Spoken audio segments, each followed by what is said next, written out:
vocabulary of the average person almost stops growing by their mid-20s. There are many studies on this subject, and observing people and their level of vocabulary has many correlations in their occupations or career positions. Studies have also indicated that if you are limited in your range of words, your chances of success are limited along with it.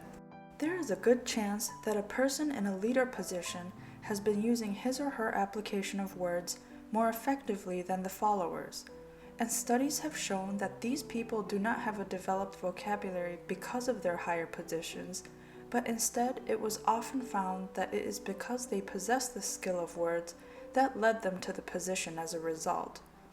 So could this be one of the most underrated skills that could turn our lives into a much better direction? This is something I want to keep working on with myself, and sometimes I forget there is a difference between talking and actually communicating. Many awkward misunderstandings could be reduced if we work our words right so others can understand correctly the first time, and we will be doing ourselves a favor too. Being equipped with a solid range of words can make a significant difference, from everyday interactions and meaningful occasions where it especially matters, such as making a memorable impression during a job interview, impressing a lovely date, making a solid explanation for your view during a debate or disagreement, expressing the complex thing we call emotions, and helping others understand our intentions and how we feel is so valuable to us in many occasions. We are social creatures by nature, after all. When it comes to how much education I have on vocabulary and communication, I look back on my high school years and certain classes in college. Maybe it may have primarily come from English class where now and then we would have a list of words to study and memorize. This is a start, but I don't think that every word on that SAT test will be applicable to accomplish what we want or need in life. Too much trivial information isn't so useful, and I felt I was getting a lot of that trivia in classes. And after graduation, I still felt I was lacking in communication skills to be functioning at a level I wanted to be at. Maybe you felt similar to me at this time, perhaps to some degree. So perhaps maybe studying random words and memorizing their definitions was only a small part of communicating better. I also think that current technology's influence on our communication may have decreased the pressure to be at the top of our vocabulary game. Texting and emailing is an incredible gift when it comes to convenience. Though its transmissions are far faster than sending with pigeon post, it does have its limits when it comes to communicating effectively.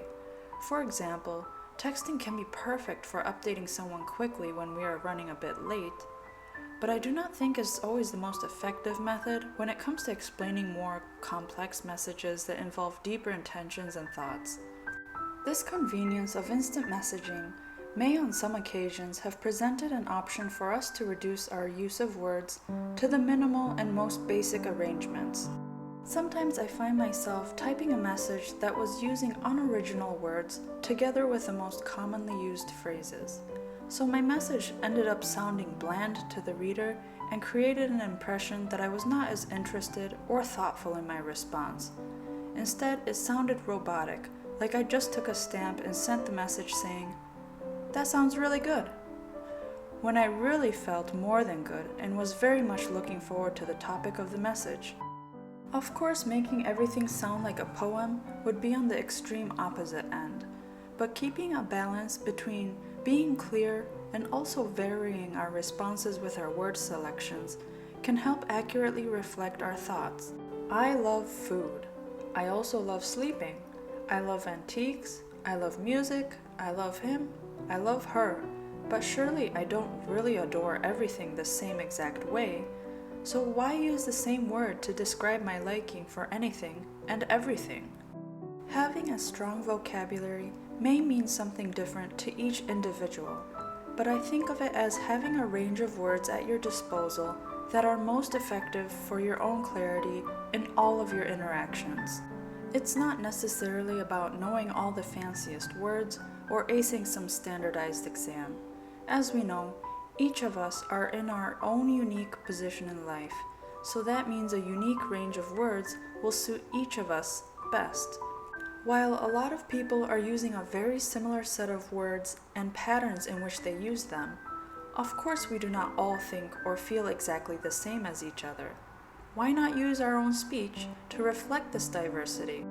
So how do we create an education for ourselves to grow these skills? No!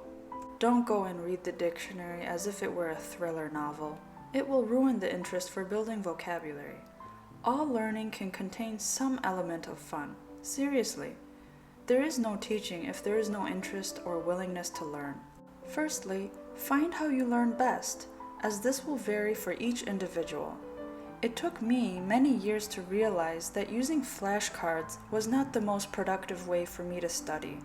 Though it's very popular for many people, it just wasn't for me. Instead, I found myself doing much better with highlighting and drawing diagrams. It's just a personal thing. Find what is your best strategy. And engage in something that interests you. Look to start a new hobby, and really seek to learn the technicality of the activity. Any hobby will come with its own set of terminology, whether it's in describing equipment and their parts, or methods used in the activity. Also pay special attention to every word you hear in the instructions. Good instructions use simple and accurate words to explain exactly what to do. They are effective. They don't necessarily have to be filled with the fanciest, advanced words. Another option to grow your vocabulary is to engage in reading materials that are only slightly more advanced than your current comfort level. Learning should be gradual, not jumping off a cliff. I like to say I read on a daily basis. But does reading emails and text messages really count? A little extra effort to get a book open initially, and then the new habit will become easier and more natural as suitable reading materials are selected each time. And if a book ends up being too dull for consistent engagement, be swift to move to another one. Don't allow this process to get too stagnant. This will ease in new words into your awareness. And of course, when you encounter an unfamiliar word or one that you would like to use more often, study their meanings. But even more importantly, look to really understand how it's used in the spoken language, including its pronunciation and how to use it in sentences. But also don't let your growing word knowledge get ahead of yourself either. We all know plenty more words and their meanings, but often use only a fraction of these words in our actual conversations and writing. Make an effort to utilize it in your everyday interactions. Start talking with the new word knowledge and do so gradually and consistently.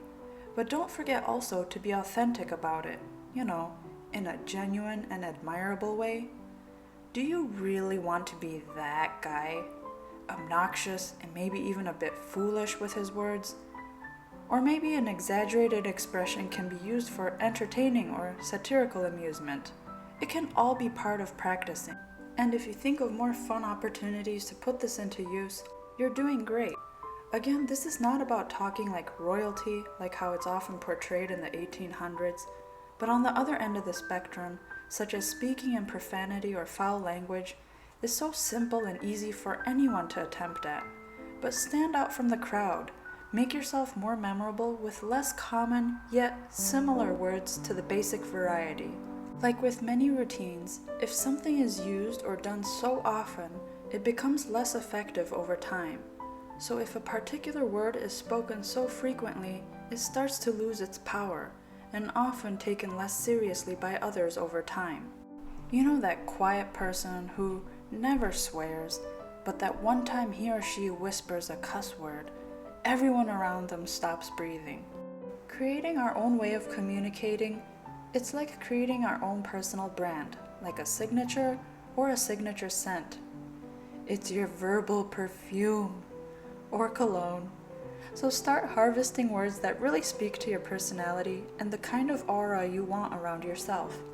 By the way, these wavy clouds in the current picture are real. They're not edited. Seriously, when I looked up and saw this, I thought my brain was melting.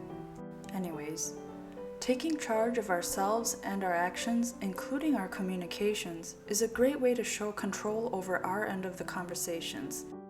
And it can help to consider the kind of person you strive to become.